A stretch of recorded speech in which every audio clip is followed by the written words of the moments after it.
أعوذ بالله من الشيطان الرجيم بسم الله الرحمن الرحيم الحمد لله رب العالمين والصلاة والسلام على سيدنا محمد وعلى آله وأصحابه أجمعين. Falëndrimet dhe lavdrimet tona I takojnë vetëm Allahu Xheleshanuhu, I cili na krijoi në formën më të bukur. Na udhëzoi në fenë e vërtetë dhe të vetme të pranuar. Na shpalli Kur'anin udhërrëfyes dhe na dërgoi Muhammedin sallallahu alaihi wasallam mësues. Dëgjues të nderuar, njerëzit janë qenje shoqërore që kanë nevojë të ndihmohen nga të tjerët, sepse fuqia e njeriut nuk është e mjaftueshme për të realizuar të gjitha aspiratat e jetës. Andaj, edhe feja islame ka ligjësuar zekatin dhe sadakan, që të ndihmohen njerëzit të cilët janë në nevojë dhe nuk mund të arrijnë nevojat elementare të jetës. Për këtë shkak, është lejuar edhe kërkimi I borxhit nga të tjerët që të mund të arrijë të kryejë qëllimet e veta.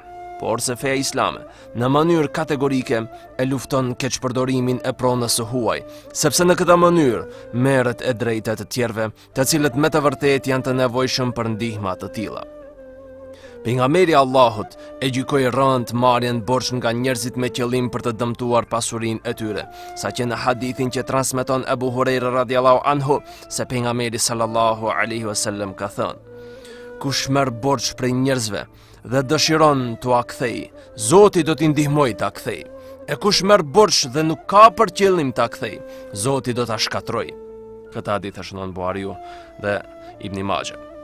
Por, këtu është përmendur marrja borxh, duke pasur për synim që ta kthej, pa marrë parasysh e kthen apo nuk e kthen. Ai që lyp borxh, e lyp duke pretenduar se do ta kthej. Por, ka një kategori tjetër të njerëzve, të cilët nuk lypin pasurinë e të pasurve në emër të borxhit, por e kërkojnë atë si sadaka. Këtu edhe qëndron problemi, sepse ka njerëz të cilët kërkimin në lëmosh e kanë shndruar në profesion dhe hobi, saqë ka prej atyre që kërkojnë që ndoshta janë më të pasur edhe se shumë familje me pasuri mesatare. Ndodh në vendet tona që sheh njerëz makro që kanë punëtor të tyre që I shpërndajnë nëpër rrugë dhe dyert të xhamive për të kërkuar nga njerëzit, por realisht nuk janë të varfër, por se punojnë për njerëz të caktuar. Ndodh që ka prej atyre që kërkojnë që nëse I thot të vi të punoj, edhe pse është I fuqishëm për këtë, ai nuk pranon. Këtë e themi në bazë të një dëshmie që tregon një shok se një person që pretendon se është I varfër kërkoi sadaka prej një punëdhënësi. Ai tha: "Unë nuk do t'jap sadaka, por do të mundsoj të vish në punë që të punosh për mua. E unë do të jap mëditjen më shumë se të punëtorëve tjerë, shkaku se I nevojshëm. Unë I paguaj punëtorët tjerë nga 10 euro në ditë, kurse ty do të paguaj 15. Vetëm eja e puno dhe mos lyp për njerëzve." Ai që lypte sadaka tha: "Jo bre, asesi, unë nuk punoj për 15 euro në ditë, sepse unë me lypje fitoj minimum 50 euro në ditë." Dhe ky është realiteti sotëm në rrugët tona. Por se këtu duhet të ndërmerren masa edhe nga shteti që të largojë këta keqpërdorues nga rrugët dhe xhamit tona. Sidomos këshillet dhe kryesitë e xhamive duhet të kenë shumë kujdes se kujt I japin mundësi që ta lypin para dyerve të xhamive. Ky akt është një akt shumë I ulët, që tregon për autoritetin dhe karakterin e dobët të njeriut, sepse ai që ka dinjitet nuk kërkon pa nevojë, sepse kjo është përgjegjësi në ditën e llogarisë, kurse ne në vim do të mundohemi që të sjellim disa argumente për qortimin e këtij veprimi, pra që të kërkohet nga njerëzit pa pasur nevojë dhe pasojat e një akti të tillë. Allahu Xheleshanuhu tregon se ata që janë me dinjitet dhe të moralshëm, por që janë të varfër, nuk mund të njihen aq lehtë, sepse ata kanë turp që të dalin në rrugë dhe të kërkojnë, edhe pse ndoshta ata nuk kanë mjete të mjaftueshme. Thot Zoti në Kur'an në ajetin 273 të surës Bekara, Bismillahirrahmanirrahim: La yes'aluna an-nasa ilhafa. Ajeti thot: jepni për të varfrit që janë të angazhuar në rrugën e Allahut dhe nuk kanë mundësi të gjallërojnë në tokë, duke qenë se ata nuk lypin. Prandaj, ai që nuk e di gjendjen e tyre mendon se ata janë të pasur. Ata I njehen nga vetpamja e tyre, por nuk kërkojnë as nuk I mërzisin njerëzit. Pra, çka do që jepnin nga pasuria, s'ka dyshim se Allahu e di atë mirë. Pra, ata shihen në bazë të veshjes dhe pamjes së jashtme se nuk kanë, por se nuk lypin nga njerëzit, sepse turpi dhe dinjiteti nuk ua lejon një veprim të tillë. kurse ata që lypin me vite të tëra, sa që çdo herë kur shkon në qytet i sheh të njëjtit persona. Atëherë kupton se ata nuk është e mundshme që 20 vite të mos dalin prej gjendjes së varfërisë, por se ata dëshirojnë të jenë në atë gjendje, shkaku i fitimit të pasurisë pa djersë dhe pa mund. Veti dërguari jon sallallahu alaihi wasallam vazhdimisht lutej që ta mbron Zotin nga përtatësia, sepse këta që kërkojnë në ditë të sodit janë përtatës të cilët pa mund duan të fitojnë pasuri dhe të ndërtojnë karrierë, por sa arsye kryesore është përtatësia, që edhe ne duhet të ndjekim shembullin e pejgamberit ton sallallahu alaihi wasallam dhe të lutemi që të na mbrojë neve dhe popullin ton nga përtatësia. Transmeton Aisha radiallahu anha se pejgamberi sallallahu alaihi wasallam gjithnjë thoshte: O Allah, ty të mbështetem të më ruash nga përtatësia, nga mosha e thyer, nga mëkatet dhe nga borxhet. Këtë hadith është në Imam Buhariu dhe Imam Muslimi. I dërguari i Allahut e përkufizoi lypjen në 3 kategori, e jo që çdo kush të del dhe të mbushen rrugat me lyps, sepse kjo edhe jep një pasqyrë të zymt mbi shoqërinë tonë.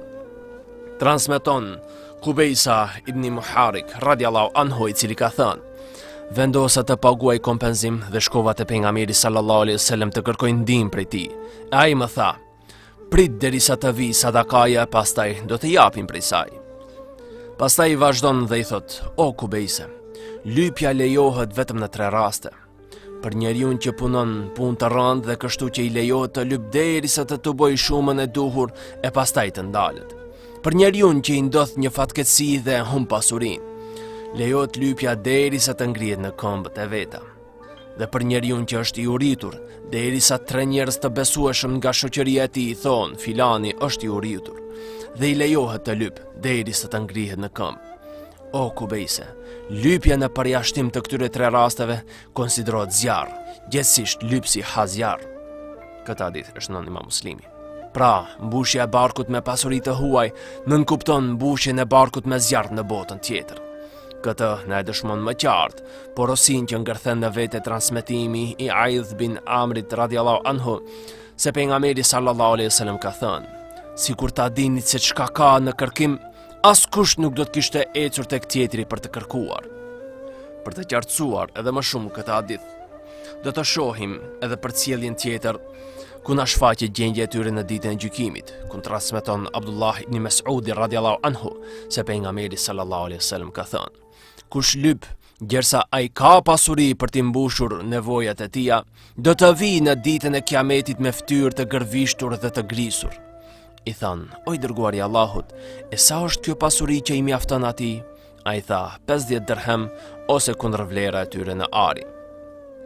Në lidhje me këtë gjendje, hasim edhe përcjellje tjera nga sahabite ndryshëm, ku transmeton Khubshi bin Gjunade es-Seluli radiallahu anhu se pejgamberi sallallahu alaihi wasallam ka thënë: kush kërkon lëmosh prej njerëzve për t'u pasuruar, do të ketë fytyrë të gërvishtur deri në ditën e kiametit dhe do të haj gur zjarri nga xhehenemi. Pra, kush dëshiron, le ta paksoj apo le ta shtoj. Gjithashtu transmeton Abdullah ibn Umair radiallahu anhu se pejgamberi sallallahu alaihi wasallam ka thënë: njeriu vazhdon të kërkoj prej njerëzve sadaka derisa ta takoj Allahun me fytyrë të zhveshur nga mishi. Si dhe transmetimi Samura bin Jundub radiallahu anhu se pejgamberi sallallahu alaihi wasallam ka thënë: lypja është e barabartë me zhveshjen e mishit nga fytyra jote. Dhe në qoftë se njeriu dëshiron ta mbrojë fytyrën e vet, atëherë le të largohet. Lypja lejohet prej pushtetit ose në rast nevoje. Ndërsa në një hadith tjetër tregohet se ato para që i merr në duar janë gaca të xhehenemit, që do të zaventësohen në ditën e llogarisë dhe drejtësisë absolute. Transmeton Abu Huraira radiallahu anhu se pejgamberi sallallahu alaihi wasallam ka thënë: kush kërkon prej njerëzve pasuri që ta shtoj atë për vete, ai kërkon prej njerëzve gaca xhehenemi, andaj le t'i shtoj ata ose le t'i paksoj. Ndërsa kemi thënë shpesh se çdo herë kur për një veprim të ndaluar ka kërcënim të ashpër, nga ana tjetër, braktisja e një akti të tillë ngërthen në vete shpërblime të shumta, sepse Zoti dëshiron që ne të jetojmë të pastër dhe me dinjitet, e jo të nënçmuar dhe të përulur. Kjo është edhe qëllimi të gjitha adhurimeve, që ne të largohemi nga gjërat që neve na dëmtojnë dhe të marrim ato që neve na japin gëzim dhe lumturi. Kjo arrihet vetëm duke ndjekur udhëzimet kuranore dhe profetike. Prej këtyre përgëzimeve të mëdha, është edhe garantimi pejgamberit sallallahu alaihi wasallam për fitimin e xhennetit ndaj një personi i cili e braktis kërkimin nga njerëzit pa nevojë. Kurse fjala e pejgamberit ton sallallahu alaihi wasallam është e vërtetë dhe ajo nuk ka dyshim se do të realizohet në botën tjetër, sepse ai ka qenë i pastër nga gënjeshtra. Transmeton Theubani radiallahu anhu se pejgamberi sallallahu alaihi wasallam ka thënë: "Kush më garanton mua një gjë, unë i garantoj xhennetin." Thash unë. Ai tha: "Mos kërko asgjë nga njerëzit." Mu për këtë, pejgamberi sallallahu alaihi wasallam edhe u kërkonte shokëve të tij që t'i japin besën se nuk do të kërkojnë nga njerëzit pa nevojë, që të ruajnë dinjitetin e tyre dhe të fitojnë xhenetin e Zotit. Transmeton Auf bin Malik radiallahu anhu se pejgamberi sallallahu alaihi wasallam ka thënë: "A do të më jepni besën se do të adhuroni vetëm Allahun dhe nuk do t'i përshkruani shok atij, të falni 5 kohët e namazit dhe të respektoni." Dhe tha diçka me zë të ulët që nuk e dëgjova, dhe tha: "Të mos kërkoni asgjë prej njerëzve." Aufi radiallahu anhu thot: "Pas kësaj, pash disa prej njerëzve të cilët nuk kërkonin asgjë, saqë edhe një litar nëse u binte për tokë, zbritnin prej kafshë dhe e merrnin vet e nuk kërkonin prej tjerëve." Feja islame kërkon që të jemi një shoqëri aktive dhe punëtore, e jo pasive dhe parazit, që nuk do të mund të realizojmë as nevojat më elementare tonat. Andaj edhe feja islame ka shëruar çdo smundje dhe plagë të mundshme të shoqërisë islame, që të jemi udhëheqës në vepra të suksesshme e jo imitues të verbët të botës laike. Pejgamberi sallallahu alaihi wasallam kur shihte në mesin e shoqërisë së tij njerëz të cilët kërkojnë nga njerëzit, ai nuk u jepte më njëherë, por se i nxite të punojnë dhe të mundohen vetë të nxjerrin kafshatën e bukës. Në këtë mënyrë, ne zhdukim varfërinë nga shoqëria jonë, sepse nëse vetëm i japim sadaka dhe ai mbështetet në ndihmat e njerëzve, ai mësohet të merr gjithçka të gatshme duke mos u përpjekur të punojë ndonjëherë. Siç thot edhe një proverb kineze: "Të varfrit mos i jep peshk, por mësoja peshkimin." Edhe ne duhet t'i mësojmë të punojnë, e jo ta ushqejmë varfërinë në rrethin tonë. Një sahabiut, pejgamberi on sallallahu alaihi wasallam, i mësoi një zanat që të mund të ballafaqohet me pengesat ekonomike në familjen e tij, që të mos del të kërkojnë nga njerëzit e të humb autoritetin. Transmeton Anas ibn Malik radiallahu anhu se një njeri shkoi te pejgamberi sallallahu alaihi wasallam dhe i kërkoi sadaka. Pejgamberi sallallahu alaihi wasallam i tha: "A nuk gjendet asgjë në shtëpi?" Ai tha: "Vetëm një mbulesë dhe një enë." Pejgamberi sallallahu alaihi wasallam e dërgoi njeriu në shtëpi për t'ia sjellë mbulesën dhe enën.